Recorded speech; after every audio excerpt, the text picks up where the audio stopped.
If you watched the Torenza passport video and felt a flicker of belief before doubt returned, you were not alone. A calm traveler at JFK with a flawless blue document stamped by a country no atlas shows. A vanishing detainee by dawn. Then a claim that The Simpsons showed it first in 1994. Tonight, the viral myth meets receipts. Who built the clip, why the cartoon became its crutch, and what the frenzy says about our memory in the age of synthetic media. The Woman from Nowhere. The first upload did not arrive as a rambling post or a shaky phone recording. It looked like the kind of clip you would expect to see at the end of a late-night newscast. A sober anchor, a tidy studio, a headline that balanced urgency with restraint. The B-roll was even better. Gloved hands turned a passport beneath a desk lamp. The cover was a deep ocean blue with a gold crest that looked convincingly bureaucratic. Republic of Torenza sat above a serial number and a tasteful hologram. It looked like the kind of thing you would hand over to an officer without a second thought. The story followed the familiar arc of airport folklore. Customs officials ran the document through their systems. No country code. No match. The traveler pointed to coordinates in the Pacific. She named a neighbor called Dora. Officers checked the map and found open sea.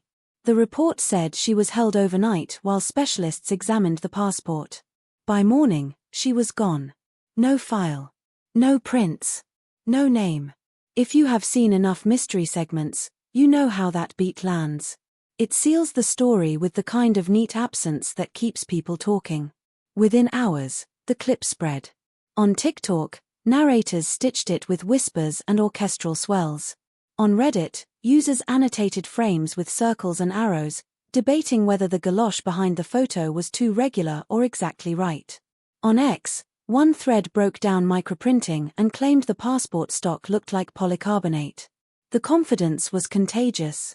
People with no background in security printing spoke like experts because the footage gave them just enough detail to feel included in the work.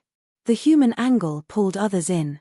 What wing at JFK was that interview room? Which sign should have been on the wall? Someone said they recognized the baseboards from a layover. Another swore the fluorescent hum was wrong for that terminal. The clip didn't just invite analysis. It invited imagination. Each pause in the footage asked viewers to fill gaps with their own experience, and many were happy to oblige. Then came the twist that supercharged everything. A carousel appeared claiming The Simpsons predicted the incident in 1994. The stills looked right. Colors, line weight, framing. A woman in a pink blazer handed a passport to a blue uniformed agent. Lisa stood in front of a glowing world map as a red dot pulsed in the North Pacific. A caption named the episode. People who grew up with the show felt the spark of recognition, which sometimes outruns verification. Nostalgia carried the claim across feeds faster than correction could follow. What made the package convincing was restraint. The camera never stayed long enough to betray seams. The anchor's copy avoided wild language. The passport never filled the frame. That balance kept viewers inside the moment and let memory do the rest. The video did not just offer a story. It offered a role. Anyone could be the first to notice the detail that proved the case. The internet loses its mind once a narrative taps into the right circuits, amplification handles itself. The Torenza clip plugged into 3 at once. Airport mysteries, where procedure meets the uncanny. Disappearance stories, where absence masquerades as evidence. And The Simpsons, a show that functions like a shared library of cultural shorthand. With those connected, the current surged. Compilation channels cut between the newscast and the alleged cartoon frames as if television had flipped inputs. TikTok lined up voiceovers that explained the case with soothing certainty. The cadence felt familiar, a promise of clarity, a tease of danger, a concluding line that left room for more. It was content engineered to be repeated. Hashtags compressed the myth into tokens people could carry. #Torenza collected speculation about geography. #glitch in the matrix layered it with cosmic drama. #Simpsons predicted it hauled nostalgia into the room as a witness. Under each tag, the same pattern took hold. Commenters declared that the hologram could not be faked. Others insisted they remembered the episode. Some said their cousin worked at JFK and had heard whispers. The point was not proof. The point was participation. Mutations followed. A supposed customs memo appeared written in the bland tone of an internal report, but its metadata gave it away. The timestamp format did not belong to the stated era. The font had not existed when the memo was allegedly typed.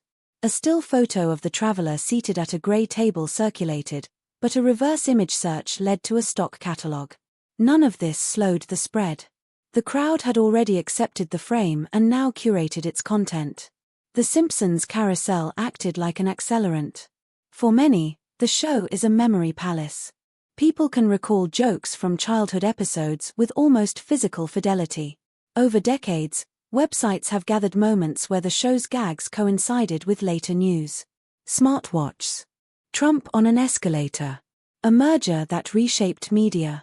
Those coincidences became a single story about a prophetic cartoon. Once that story exists, it becomes easy to tack on the next claim. As hours turned to days, a cottage industry formed around the clip. Meme pages set Torenza alongside famous cartographic errors and phantom islands to give it historical flavor. The diffusion mattered. At that point, the story was no longer a claim to verify or debunk. It was a participatory world. People defended the experience as much as the facts. When receipts get checked, debunking does not win with volume. It wins with patience and artifacts. Media forensics hobbyists pulled the anchor's audio into analysis and found artifacts common to text-to-speech systems. Breaths repeated at identical intervals. High-frequency consonants flattened in the same way across different lines. The voice sounded human because it used human samples, but the rhythm told it. Others tracked reflections in the studio background.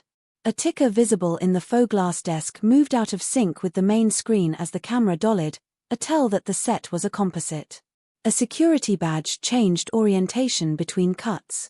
The same room plant casts shadows at different angles within the same scene. None of this was loud. It was a steady accumulation of slippages that added up to a verdict. Designers traced the passport's inner layout to a 3D portfolio where a hobbyist had posted fictional passports months earlier. The Torenza pages matched down to a stray curl in the galoche. In the hologram, analysts noticed a looped highlight that returned at a regular interval. Real diffractive films shimmer with unpredictable microstructure. Loops belong to render engines, not laminates. Then someone did the simplest thing. They watched the named Simpsons episode. Season 6, Episode 10 is a story about Homer and Grandpa selling a tonic while old resentments surface. No airports. No passports. No blinking map. The viral stills were clever pastiches trained on the show's palette and staging. They fooled not because they were perfect but because they fit. The fraud leaned on familiarity and let memory take the last step. Skeptics collected these finds into threads with links and screenshots. They avoided triumphal language. They showed their work. Some viewers changed their minds. Many did not. When a story has given you a jolt, correction can feel like theft.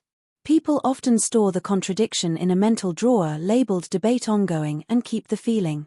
A small group filed public records requests for any relevant incident at JFK during the stated window. None surfaced. Airport authorities issued a calm note reminding journalists that international arrivals are logged and that detainees are never released without documentation. Such statements lack drama, but they matter. Boring systems leave paper. When there is no paper, misdirection is a better explanation than a miracle. The Simpsons effect. Why did a cartoon become the scaffolding for a forged report? Because The Simpsons functions like a shared diary. After more than 700 episodes, the show has stamped versions of almost everything. Elections, celebrity scandals, tech gadgets, corporate takeovers, failed inventions, world-ending panics, even side jokes about obscure agencies that most people never think about. If you search long enough, you can almost always find a seed that can be framed as foresight. Once someone pulls those seeds out of their original scenes and edits them into a neat list, the misses vanish and a clean storyline appears. The prediction effect is not supernatural. It is a byproduct of volume and memory. The writers have thrown out thousands of jokes across decades. Many are topical. Some are absurd. A small fraction eventually brushes up against real events years later simply because there is so much material. When those lucky overlaps are collected and presented as a timeline, they stop looking like coincidence and start feeling like prophecy. Years later, that timeline is what people remember, not the messy context that surrounded each joke.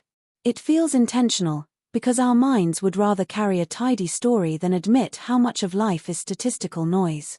There is another layer sitting underneath that logic. Nostalgia softens vigilance.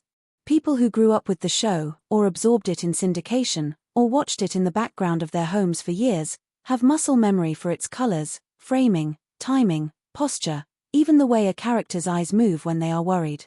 That visual language became a shorthand for "this is clever but also honest." For a lot of viewers, The Simpsons has always been allowed to say the quiet part out loud, long before anyone else would. So when that language appears next to a new mystery, a switch flips. It stops feeling like rumor and starts feeling like insight.